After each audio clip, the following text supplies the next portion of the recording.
Okay, thanks, Brian, for talking to us today about your time at Macclesfield Town.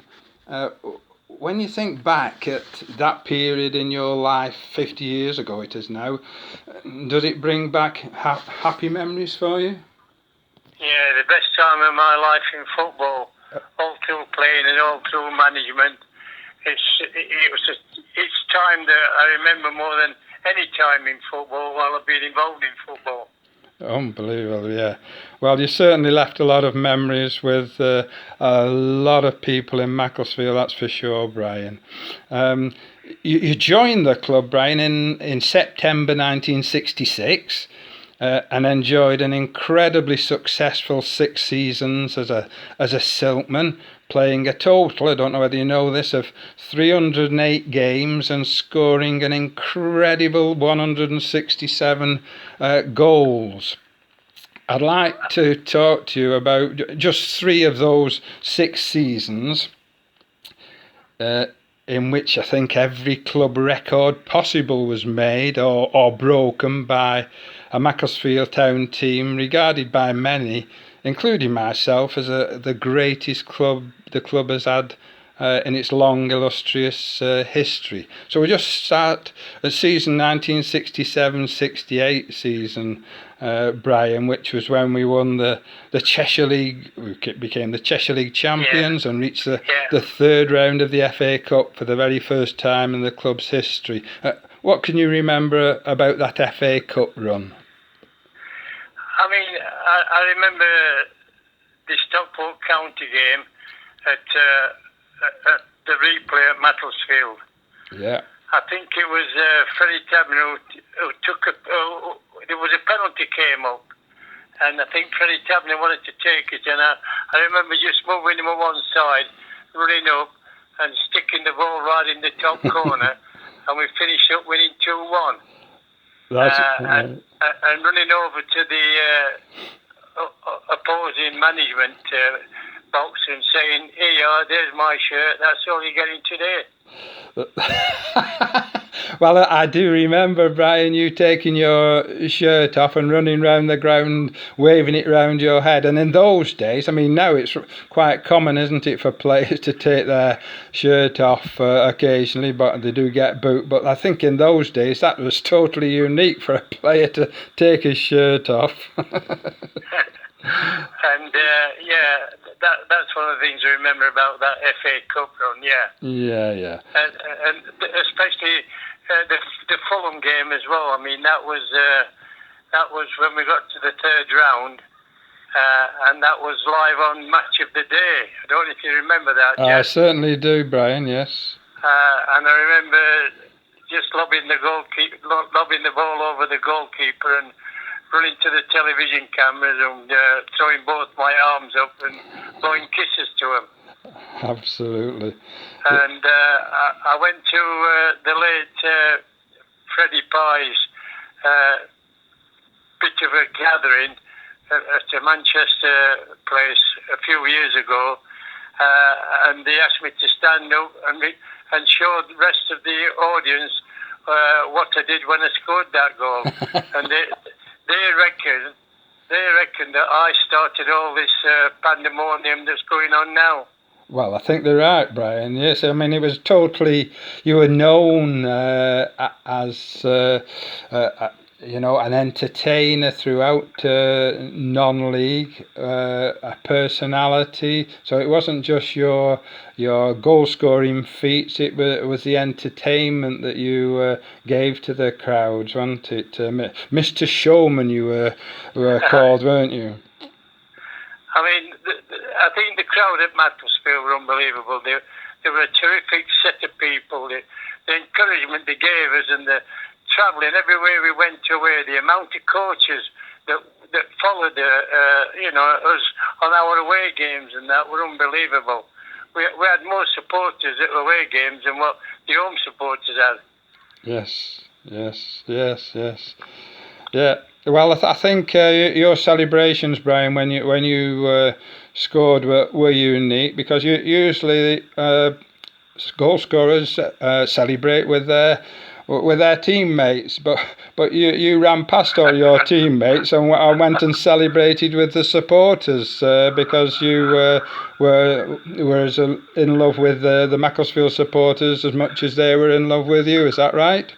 Yeah, they were brilliant. Yeah, and that was the reason. I mean, they didn't really celebrate with the lads. No, the lads, a goal had been scored. They just went back to the centre circle.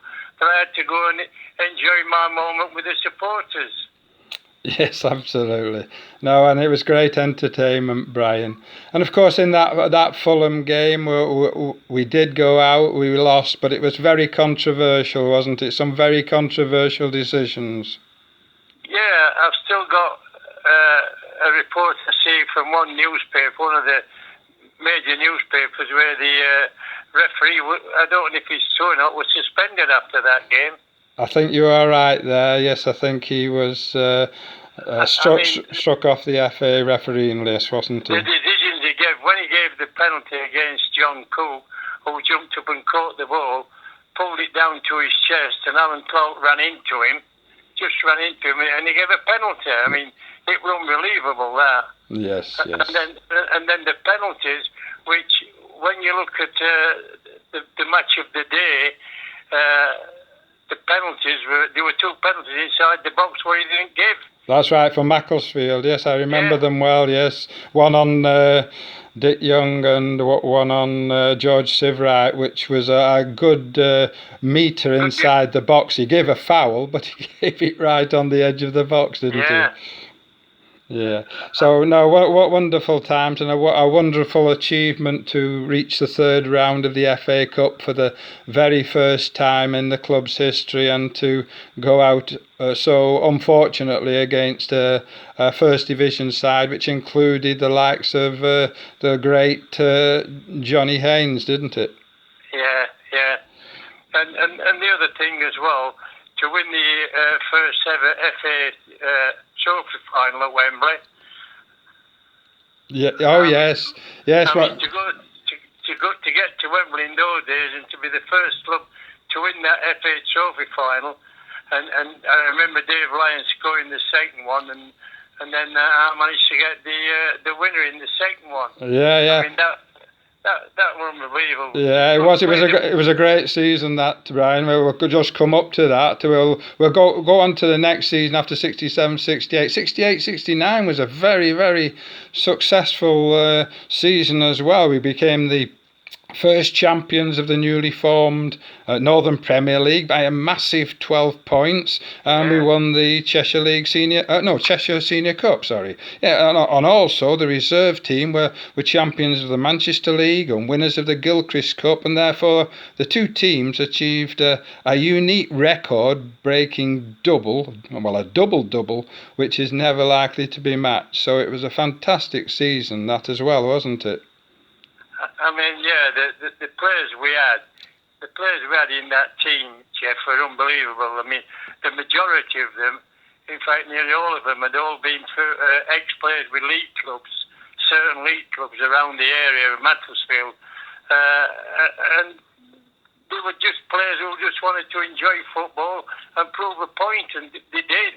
They were terrific teammates. Yes, absolutely. Well, you could see that. Yes, there was a lot of togetherness in the team, and you just enjoyed playing together and playing for Macclesfield. I mean, the thing as well, we wasn't a big-headed side or anything like that, but we knew when we went out we were going to win. Yes. Because the players had so much commitment in playing for Macclesfield and entertaining the supporters. Yeah, that's fantastic. It really came across as well, Brian. So let's go on to that unbelievable season, the 1969-70 season. So the third season of this incredible run. I mean, anything that happened after that season was always going to be an anticlimax, wasn't it, really? Yeah. We won the Northern Premier League. We were Northern Premier League champions once again, making it the only time in the club's history that they've been champions in 3 consecutive seasons, and then we won the Northwest Floodlit Cup winners. We were the cup winners there, and then of course the first ever winners of the FA Trophy at Wembley Stadium, which you did comment on a few minutes ago. What are your memories of that season? I remember slightly the away game, the last game of the season, and we had to win the league. We were playing somewhere away, and in that week we must have played, I think it was 4 games, and the game was coming to close, and I managed to just happen to get the ball over the line for the winner, and we won 1-0 away somewhere, and we won the league with so much points of a goal. That's right. Difference. Yeah, but yeah. I remember after the game, going into the change room, all the players were the same, all the mates were the same, and we were just absolutely shattered. And I think we didn't feel as though we ever wanted to play football again after that, because that week, what we did were unbelievable. The travelling, we must have travelled over 1,000 miles. Yes. Yeah, I think just over a week, and in fact, I think, Brian, you played in about 11 days. I think in the last in 11 days, I think the team played around about 6 or 7 games actually. I think you were playing 4.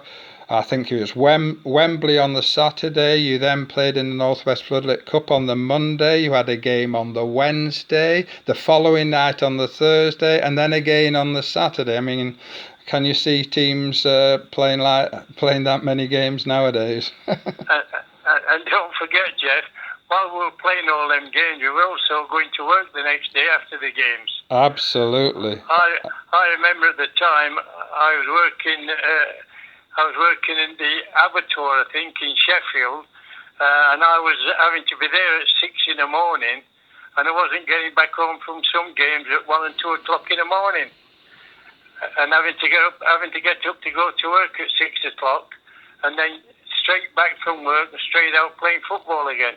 It was just non-stop, and all the players were the same, but people tend to forget that we were working as well as playing football. Absolutely, yes.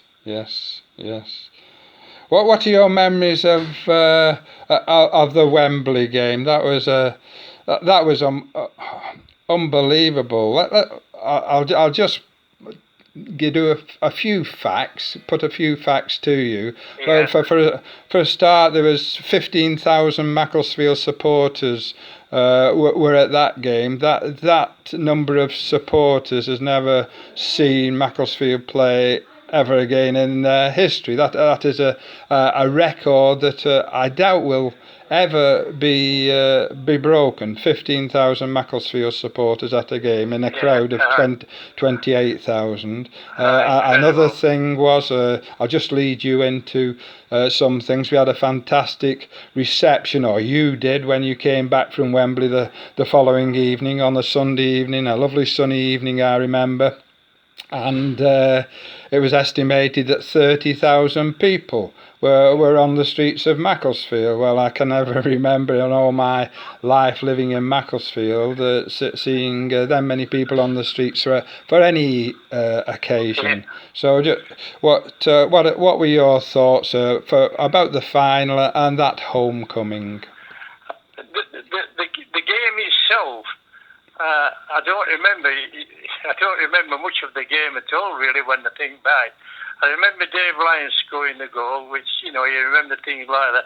And I remember my own goal, obviously, and running to the crowd after it. But the game itself, I don't remember much about the game itself. But coming back to Macclesfield, I remember more of that than the game, because that was just unbelievable. The reception, the coach, it had to keep stopping. There were that many people on the middle of the road, and that, it was unbelievable. So yeah, the game was a bit of a blur, but the homecoming, I remember that more than anything. That's wonderful, Brian. Well, yeah, Brian, can I thank you for taking the time to talk to us, and thank you for all the wonderful and unforgettable memories that you and all members of that incredibly entertaining and successful team gave to all the Silkmen supporters who were fortunate enough to see you play. Well, I'd like to thank you first and foremost, Geoff, for all the effort and work you've done, bringing the lads and that together, you and Jean. I think it's been brilliant that you've kept this team more than anybody together to be able to highlight all what went off. So it's a lot of thanks to you, Geoff. Thank you. Many thanks, Brian, and thanks for your time.